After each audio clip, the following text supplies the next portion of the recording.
며칠 전 본 방송은 편의점 강도가 잇따르고는 있지만 대책은 제자리라는 보도 전해드렸습니다.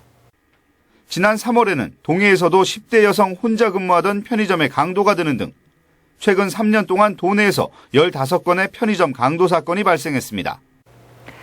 이 15건 가운데 11건은 새벽 시간에 나 홀로 근무하는 편의점에서 발생을 했고 당시 일하던 사람은 대부분 여성이었습니다. 사정이 이렇다 보니 일부 편의점 업주들은 장사가 잘 안 되는 심야 시간대에는 아예 문을 닫고 싶다고까지 얘기합니다. 최근 관련 법이 개정되면서 24시간 영업하도록 회사와 계약을 했더라도 문을 닫는 게 가능해졌습니다. 하지만 현실은 어떨까요? 백승호 기자가 심층 취재했습니다.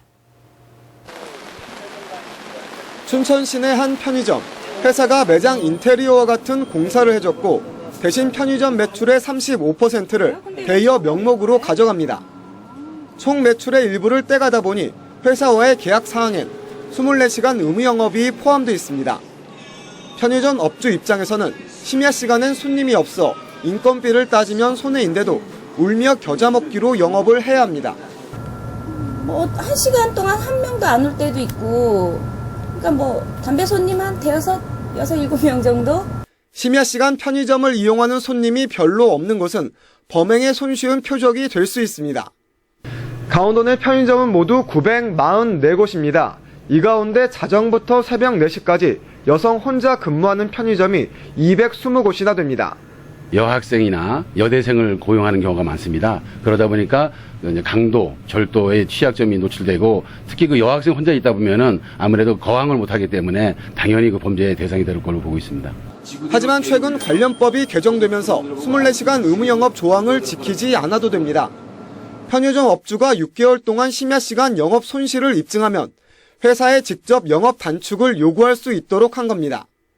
하지만 현장에서는 벌써부터 회의적인 반응이 나오고 있습니다. 심야 영업을 중단하면 매장 총 매출도 줄어 회사가 가져갈 이익이 줄어드는데 쉽게 허락하지 않을 거란 말입니다. 또 각종 지원이 끊기는 등 불이익을 걱정하는 목소리도 높습니다. 좀 곤란하다고만 얘기를 하죠. 그렇게 자세하게 얘기는 안 하고 그래서 야간에도 하는 게 낫지 않겠냐고만 얘기를 하죠.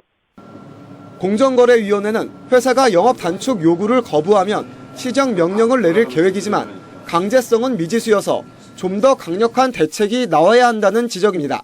MBC 뉴스 백승호입니다.